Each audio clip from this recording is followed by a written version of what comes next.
There's Danny Flexen here for Seconds Out. Delighted to be joined by my good friend and top trainer, of course, Billy Nelson. Billy, how you doing? Oh, everyone's good, Danny. Thanks. Glad to hear it. Now, we're going to be talking about the big December 23rd card out in Riyadh. But before we do, it was widely expected that your man, big Martin Bakole, would be on the show against Makhmudov. That's not happening. It's now rumoured Makhmudov will be fighting Ajit Kabayel. What's gone on and when will we see Martin back out? Well, nothing's really going on. So when should we expect to see Martin back out if it's not going to be now on the 23rd? I'm not really sure. Hopefully, the early part of next year. Yeah, see, I'm getting the impression you know more than you're letting on. And we know that probably later this week, they're going to announce the undisputed fight in February for Usyk and Fury. Is there a chance we could see Martin once again on Tyson Fury's show? I hope so. We just don't. Just don't know. See what happens. You're playing your cards very close to your chest, Billy. I don't blame you, but we hope so too. But let's talk about the card on the 23rd, or at least what it's been reported as. The press conference starts in, 5 hours from now, where we hope all of this will be confirmed. But let's start at the very top. Are you, and we've seen some fans say this, are you at all disappointed that we're not going to see Joshua and Wilder on the 23rd, that they're having these kind of semi-finals first? No, I think it's. Listen, I think it's a fantastic array of fighters back on the one card again. I mean, if this was anywhere else other than Saudi Arabia, you'd be jumping through hoops, wouldn't you? It's just fortunate for the Saudis that they're capable of putting on these big shows one after another, and fair play to them, because it can only be for the benefit of the boxing, and more importantly, the boxers. With a potential AJ Wilder fight lined up for the spring or the summer next year, if it's AJ Wallin and Wilder against Joseph Parker, who do you think's taking the bigger risk there? Oh, AJ. Because Wallin, I would favour. I'd slightly favour AJ to win the fight, but Wallin's certainly in a good chance because let's be perfectly frank here. AJ beat guys that he should have been beaten and beaten comfortably. Wallin went over to, was it Turkey, and beat Gassiev. Was it Turkey? I think it was Turkey. And beat Gassiev's a good fighter. Top cruiserweight, decent heavyweight with a lot of power. And he went over there and, give him a bit of a boxing lesson. Yeah, it's a tough one for AJ. Do you kind of look at that and think he could have fought anyone on this card, made big money, could have been easier for him? Why do you think they picked Wallin? Maybe he wants to make a point that he can beat a southpaw and beat him comfortably like he did with, what was his name? Franklin. No, a long time ago when he won the world title. Oh, Charles Martin. Charles Martin. No, he dispatched him quite comfortably, didn't he, and impressively. So maybe they think they'll have the opportunity to do that against Wallin. Although Wallin, in my opinion, is a dirty fighter. A dirty fighter inside, uses the inside of the glove, uses his head and elbows and forearms quite regularly. Do you think that's... Sorry. I was just going to say, do you think that's something AJ's had much experience of dealing with, that kind of roughing up on the inside and using all the tricks? Well, if he's not, he's got to get used to it because he's going to get it. That's what's going to happen on the 23rd of December because he does nothing differently. He is quite crude inside.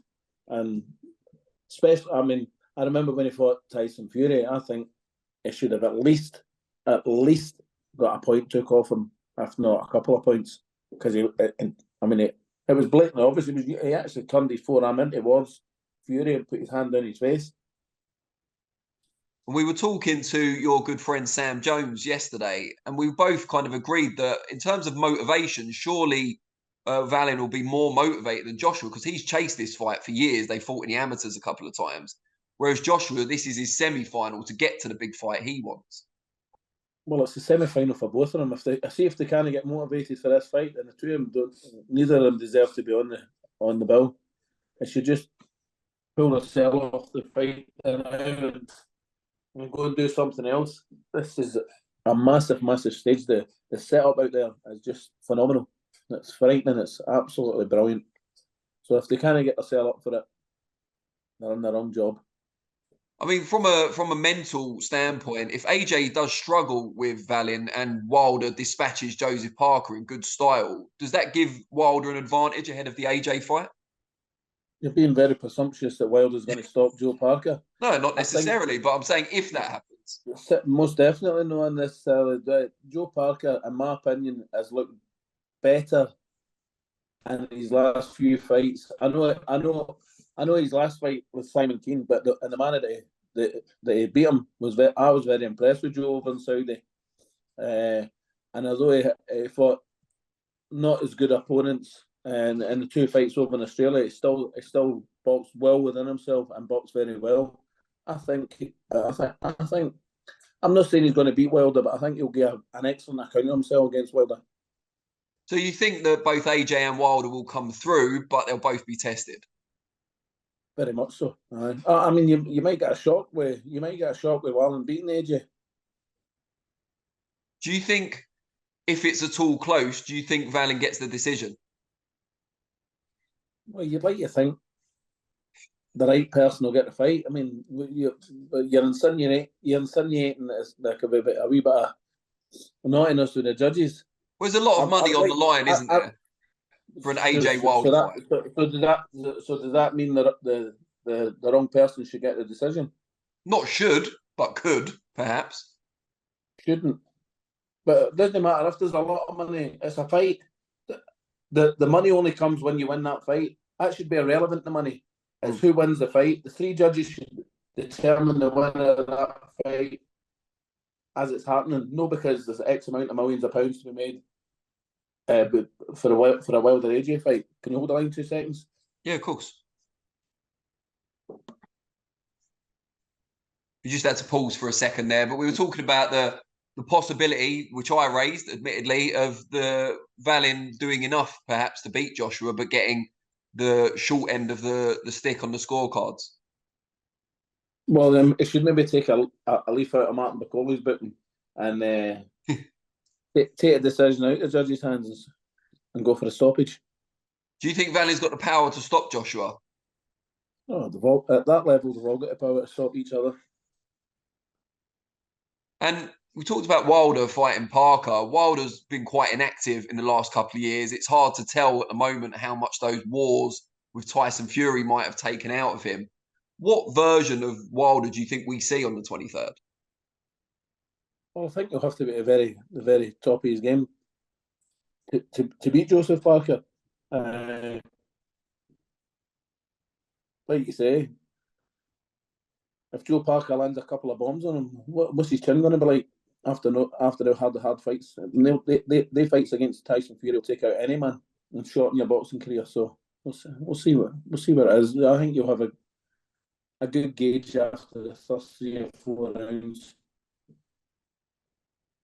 And a couple of other heavyweight fights that are, as far as we know, going to be on the bill. One of which, Makhmudov, who you were talking about, Martin fighting, looks like he's going up against Ajit Kabayel, who a lot of people in this country will remember beating Derek Chisora, which is so many years ago now, but still been winning kind of low-key, off the radar, if you like. What do you make of that one? Well, in fairness, I've never ever mentioned Makhmudov, or whatever his name is, for Martin. That's an easy fight for Martin Bakole. That would be. In our last interview, though, you said that his promoter had spoken to you at ringside. That's all. No, that's all. You know, he said that he asked for my number, and he never said, right, we'll get a fight against him. Oh, okay. I would have that fight in a heartbeat. Martin would destroy Makhmudov. It's too rigid, too slow.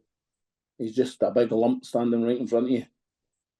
And Kabayel's a bit of a big lump as well, but he's got fast hands, decent movement. Does he beat Makhmudov? That could give him problems, aye. But Makhmudov is a very. No, he looks. Well, they say he's a very strong guy, but listen, I was going to tell you something. Carlos Takam gave him all the trouble in the world over in Canada, and it was a very, very close fight. You know, if it wasn't for one, he got two standing counts. Takam. One of them was very dubious because his head was turned. The other one, take that out of the equation, and that was a super close fight. Now you've got to say, Kajibal is better than Takam. Yeah, I would anyway. at this stage, yeah, I would say so. So I think that could be another wee close fight. If they did, all these guys that supposedly punch like horses, you know, can they go the rounds? Look at the boy Anderson. I think he's a very good fighter. Against his first tough opponent, he took the distance and got hit with more punches in that one fight than what he probably did in the previous 15, 18. Well, even Zhilei Zhang, who I think everyone agrees is a really good fighter, lots of power, he had that draw with Jerry Forrest, didn't he, where he was taking the distance. And then against Joyce, we don't know because he's taken him out early both times. Aye, I mean, you can't... listen, boxers on the machines, mate, they can have an off night. You know, they can have off nights. Tyson had an off night against Ngannou because I've seen Tyson in the gym and that's a fraction of what Tyson can, you know, produce. But they're not machines. You just kind of switch them on and switch them off and get them to perform at the highest level all the time. They're going to have an off night, and the real champions get through it. They find something within and get through it. Well, someone who's been criticised in the past for not getting through the tough moments is, of course, Daniel Dubois, particularly against Joe Joyce. Kind of redeemed himself to an extent, I think, against Alexander Usyk last time out. Now, he's supposed to be fighting Jarrell. You can give your opinion on that in a second. I can see you don't necessarily agree, but... He never won a round, Danny. He never won a round. No, but I mean, in terms of the toughness aspect in getting up from the deck and trying to fight on and all that sort of stuff. Okay. And maybe against Kevin De Rayner as well. Is that not what you're meant to do? Yeah. But it was something he was criticised for not doing, wasn't it, against Joyce? I've got this boxing game mixed up myself. I've been looking at the wrong things for the last 35 years, 40 years. Well, that aside, I hope Dubois not watching this, but he's now apparently... No, listen, he done okay. He done okay against us. He never won a round, but he done okay. Was he expected to win? Of course he wasn't. Nobody expected him to win. So now he's fighting apparently Jarrell Big Baby Miller, someone who's got a very controversial history, but still unbeaten somehow after all these years. What do you make of that one? Well, I've had the fortune of being watching sparring with Jamel Miller down at Tyson Fury. Jimmy sparred Martin Bakole as well. This is how this fight's going to be won or lost by both fighters. Jamel Miller's got to go close up to him and bully him and work inside, of which he's very, very good. He is very good inside. He knows a lot of tricks Daniel doesn't know. But what his weakness is at distance. Daniel's got to dominate him with a jab, and his jab is getting better, Daniel. He's getting better. So if he can control the centre of the ring and control the distance between left shoulder to left shoulder, he's got a very good chance against Miller. If at any time the heart rules ahead, he's in a world of bother. Yeah, it's a tough one because if he loses Dubois, he's then lost to Joyce, Usyk, and Miller, all good fighters, and he's still very young. But is that a turning point, if you like, in his career if he loses again? Well, you can't say Miller's a world-class fighter. You can't say Miller yet. He's not beat anybody of note yet, has he? I mean, he went life and death with Lucas Brown. Yeah. You know, now what I will say is if Miller gets hit half as much with clean shots by Daniel Dubois as he did with Lucas Brown, the fight will be finished very quickly because Daniel can punch. But it's when you're doing something to Daniel is when he struggles. You were involved, obviously, in the last Saudi show. You've now got this one on the 23rd, and Usyk Fury or Fury Usyk is going to be on in Riyadh as well. How powerful in terms of boxing are this new Riyadh season group with Turkey Al Sheikh? Because it used to always be Vegas where they'd have the big fights and everyone competing for site fees from the casinos. It seems like Saudi and Riyadh specifically is very much the power base now. Well, very much so. I mean, don't be surprised if there's another one in between the 23rd of December and February. It's well within their means. They've got the facilities there. They've got the funding. Not to say they couldn't do another one. How good is it for the fighters then that they've got this other kind of power group who can pay the same sort of purses or even higher purses than the likes of Vegas and people like that? Well, Danny, if you're a boxer, you're in boxing to make as much money as you can to secure a future of you and your family and hopefully generations of your family.